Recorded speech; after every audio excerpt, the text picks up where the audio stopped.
So one thing I've been guilty of, and I've also seen clients be guilty of, friends be guilty of, is in terms of their training and their progress, they compare their like chapter 3 to someone else's chapter 20. You know, I've had clients who have done amazing. In 6 months, they've really transformed their physique. But then they look at some other like fitness chick or bodybuilder and they're like, oh, but I don't look like them. Guys, you need to understand that everyone is in a different place of their journey. You might have just started out training, you've only been training for 1 year, and you're comparing yourself to someone who's been training for like 10.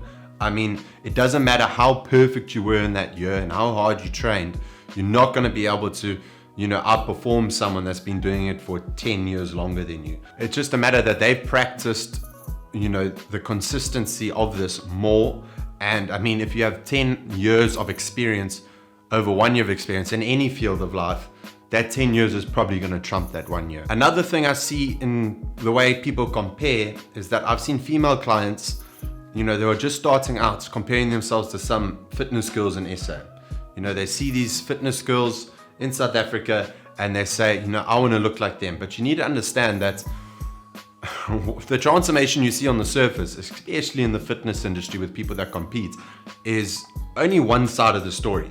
A lot of you ladies are comparing yourself to someone who can dedicate themselves to train twice a day, are willing to starve themselves, are willing to take banned substances, are willing to really do anything it takes to pump out a transformation.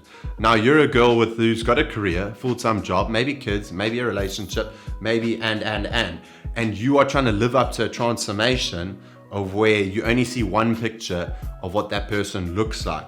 You don't understand that transformation is like the tip of the iceberg. There is so much shit and other stuff underneath that person goes through to post that one picture, and all you see is a picture.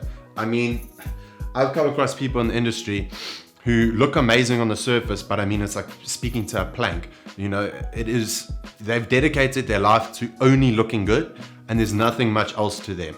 Secondly, I've met a lot of people in the fitness industry who look amazing on the surface, but I mean, they've got full-on eating disorders.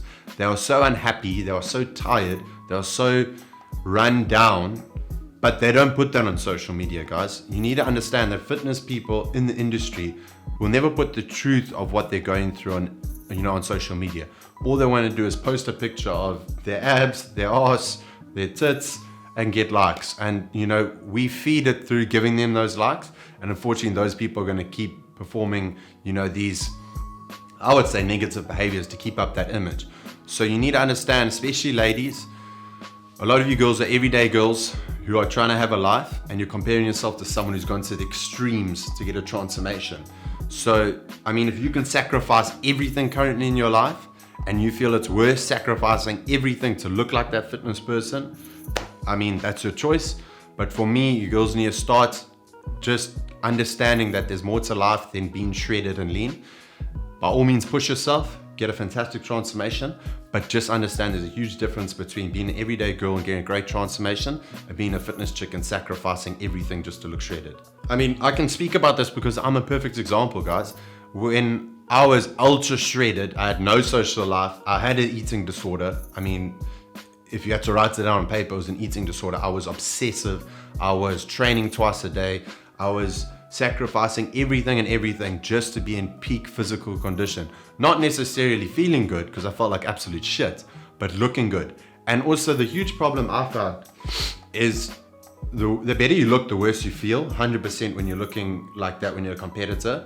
So you may be looking, you know, unreal and almost alien-like, and everyone is like, wow, you look amazing. You look so good.